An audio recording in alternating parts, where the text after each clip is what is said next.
এরপর পরীর জাদুতে সেখানে অনেক বড় একটি নেল পালিশের গাছ চলে আসে। আমি জাদু নেল পালিশের গাছ, এই গাছের নেল পালিশ কখনোই শেষ হবে না।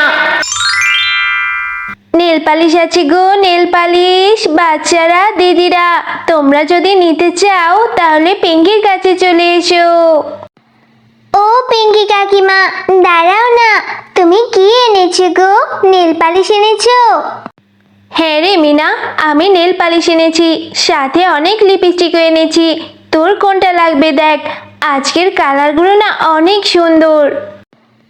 ও কাকিমা, আমার হাতে নেল পালিশ নিতে খুব ভালো লাগে, তুমি আমাকে একটা নেল পালিশ দেবে? হ্যাঁ রে মিনা, দেওয়ার জন্যই তো বিক্রি করতে এসেছি। একটা নেল পালিশ 50 টাকা করে, যা টাকা নিয়ে আয়। আচ্ছা কাকিমা, আমি এক্ষুনি বাড়িতে গিয়ে মায়ের দেখে 50 টাকা নিয়ে আসছি। তুমি কিন্তু কোথাও যাবে না, এখানেই থেকো। আচ্ছা মিনা, ঠিক আছে, যা তাড়াতাড়ি চলে আসবি, আমি আবার বেশিক্ষণ অপেক্ষা করতে পারবো না। ও মা, আমাকে 50টা টাকা দাও না, ওই যে ওখানে পিঙ্কি কাকিমা এসেছে নেল পালিশ আর লিপস্টিক নিয়ে। মিনা, যখন তখন বায়না ধরবি না তো। তুই কি বললেই হবে? গতবার ঈদে তোকে কত বড় একটা নেল পালিশ কিনে দিয়েছিলাম, সেই নেল পালিশটা দু একবার নিয়েই নষ্ট করে ফেলেছিস। আমার হাতে এখন কোনো টাকা নেই। ও মা, দাও না, শুধু 50 টাকাই তো চেয়েছি, এবার আর আমি নষ্ট করব না। আমার খুব ভালো লাগে হাতে নেল পালিশ দিতে, দাও না মা। আচ্ছা ঠিক আছে, আমি তোকে 50 টাকা দিচ্ছি, আবার যেন কোথাও হারিয়ে ফেলিস না। এই নে 50 টাকা, নেল পালিশ কিনে তাড়াতাড়ি বাড়ি ফিরবি কিন্তু। ও শেফা কাকিমা, দেখো, মায়ের থেকে 50 টাকা নিয়েছি, তুমি এই 50 টাকা দিয়ে আমাকে ওই লাল কালারের নেল পালিশটা দাও তো। এরপর মিনা পিঙ্কি শিয়ালিনীর কাছ থেকে 50 টাকা দিয়ে সেই নেল পালিশটি কিনে নেয়। আরে, কত সুন্দর একটা নেল পালিশ কিনেই ফেললাম। যাই হোক, এবারে নেল পালিশটা গিয়ে টিনাকে দেখিয়ে আসি। আমার এই সুন্দর নেল পালিশটা দেখলে টিনাও খুব খুশি হবে, এরপর টিনার সাথে একটু খেলাও করতে পারবো। টিনা, দেখ, আমি এই লাল কালারের নেল পালিশটা কিনেছি, অনেক সুন্দর হয়েছে, তাই না? হ্যাঁ রে মিনা, আমারও না হাতে নেল পালিশ দিতে খুব ভালো লাগে। তুই তোর ওখান থেকে আমাকে একটু নেল পালিশ দিবি? আচ্ছা টিনা, ঠিক আছে, তোকেও এখান থেকে আমি নেল পালিশ দিয়ে দেব। চল, আগে দুজনে একটু খেলা করি, এরপর আমরা গোসল করে হাতে নেল পালিশ নেব। কি রে মিনা, সেই কখন গিয়েছিস নেল পালিশ কিনতে? এখন তোর বাড়ি ফেরার সময় হলো, আর কই হাতে তো কোনো নেল পালিশ দেখতে পাচ্ছি না। তাহলে টাকা নিয়েছিলি কেন? মা, আমি তো ওই 50 টাকা দিয়ে নেল পালিশ কিনেছি। নেল পালিশ কিনে টিনাকে দেখাতে গিয়েছিলাম, আমার মনে হয় খেলা করতে গিয়ে ওখানে ভুলে রেখে এসেছি। হ্যাঁ, তুমি তো সব কিছুই ভুলে যাবে, কোনো কিছুই তোমার মনে থাকে না। হয়েছে হয়েছে, চল এবার খেয়ে নে, এরপর আমরা টিনাদের বাড়িতে নেল পালিশ আনতে যাব। আরে, মিনা তো দেখছি এখানে নেল পালিশটা রেখে গেছে। কত মজা! এই নেল পালিশটি আমি এখন ঘরে নিয়ে যাই। এখন এই নেল পালিশটি আমি মজা করে আমার হাতে পায়ে নেব, আমাকে যে কি সুন্দর দেখাবে।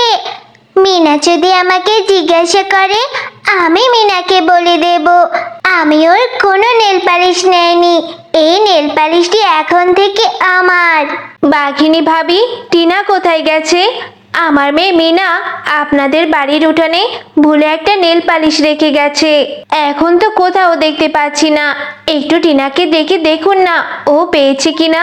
আরে আরে শেফালি, তোর কি আমাকে দেখে ভিখারি মনে হয় নাকি? আমার মেয়ে তোর মেয়ের ওই সস্তা নেল পালিশ নিতে যাবে, আর তোর মেয়ে ভুলে কোথায় না কোথায় রেখে এসেছে সেটা তোর মেয়েকে জিজ্ঞাসা কর। তুই এসে আমার কাছে জিজ্ঞাসা করছিস? তোর তো সাহস কম না? না গো বাঘিনী ভাবি, আমি তোমাকে কখনোই ভিখারি বলিনি। আমার মেয়েটা ভুলে তোমাদের উঠানে রেখে গিয়েছে। তোমাদের উঠানে অনেক খুঁজলাম কিন্তু পাইনি, তাই ভাবলাম টিনা আর ও তো একসঙ্গেই খেলেছে, তাই হয়তো টিনা পেয়েছে। এই জন্যই বলছি। আর এটা বলা কি আমার অপরাধ হয়ে গেছে? আরে আরে, যত বড় মুখ নয় তত বড় কথা। তাহলে কি তুই বলতে চাচ্ছিস আমার মেয়ে তোর মেয়ের নেল পালিশ চুরি করেছে? ও বাঘিনী কাকিমা, তুমি এভাবে কেন বলছো? তুমি একটু টিনাকে ডাকো না, টিনাই বলবে। আমি আর টিনা একসাথে খেলছিলাম, ওখানেই রেখে গিয়েছিলাম। হয়তো টিনা ওটা ঘরে উঠিয়ে রেখেছে। তুমি আমার মাকে এভাবে কেন বলছো? একদমই আমার মেয়েকে এখানে ডাকবো না। তোরা মা মেয়ে সবাই সমান। যা, তোর মতো ভিখারি যেন আমার মেয়ের সঙ্গে আর না দেখি। এক্ষুনি বেরিয়ে যা তোরা। এরপর মিনা ও তার মা মনটা খারাপ করে চলে যায়। মিনা, সব সময় তোকে বলি নিজের জিনিসগুলো খেয়াল করে রাখবি। আজ তোর জন্য বাঘিনী ভাবি কত কথা শোনালো। ও মা, তুমি আমাকে বকছো কেন? আমি কি ইচ্ছে করে রেখেছি নাকি? আমি তো ভুলে ফেলে রেখে এসেছি। ওই নেল পালিশটা টিনাই নিয়েছে, আর এর জন্য বাঘিনী কাকিমা কত কি বললো। আমি আর কখনো নেল পালিশ চাইবো না তোমার কাছে। হয়েছে হয়েছে, বললেও তো আমার কথা শুনিস না।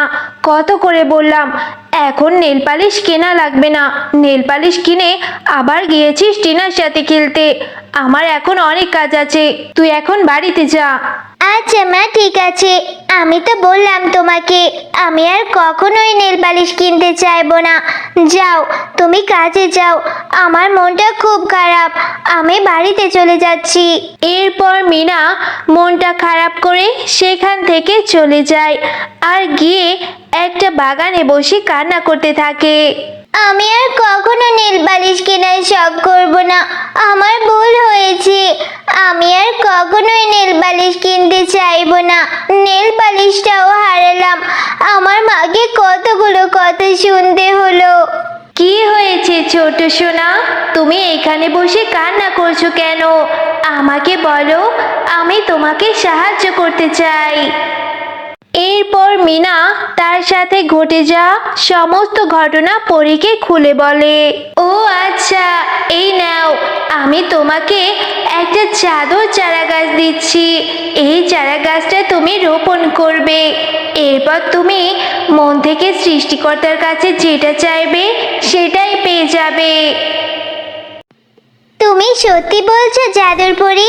আচ্ছা, আমি তাহলে এই চারা গাছটি আজকেই নিয়ে বাড়িতে রোপণ করব, আর সৃষ্টিকর্তাকে বলবো যাতে এই চারা গাছে আমাকে অনেক অনেক নেল পালিশ দেই। এরপর মিনা সেই চারা গাছটি নিয়ে বাড়ির উঠানে রোপণ করতে থাকে। আরে মিনা, এই চারা গাছটা কোথায় পেলি? আর এই চারা গাছটাই বা কিসের? তুই না তখন আমাকে বললি বাড়িতে চলে আসবি। আমি তো তোকে বাড়ি এসে কোথাও পেলাম না। এতক্ষণ কোথায় ছিলি? মা, আমাকে এই চারা গাছটি একটা পরী দিয়েছে, আর পরী বলেছে এই চারা গাছটা যদি আমি রোপণ করি তাহলে মন থেকে যেটা চাইবো আল্লাহ আমাকে সেটাই দেবে। আরে নিশ্চয় তোর মাথা খারাপ হয়েছে। আমাদের এই পশুকুলে পড়ে আসবে কোথা থেকে? আর পরি তোকে চারা গাছ দিয়েছে, তা তুই এই চারা গাছ থেকে কি চাইছিস? হ্যাঁ মা, তুমি দেখো, আমাদের এই গাছ থেকে অনেক নেল পালিশ হবে। এরপর আমি অনেক নেল পালিশ নিতে পারবো। ও মা, দেখো, কালকে যেখানে ওই চারা গাছটি পুঁতে রেখেছিলাম ওই গাছটা কত বড় হয়েছে, আর ওই গাছে অনেক অনেক নেল পালিশ ধরেছে। হ্যাঁ রে মা, তাই তো দেখছি।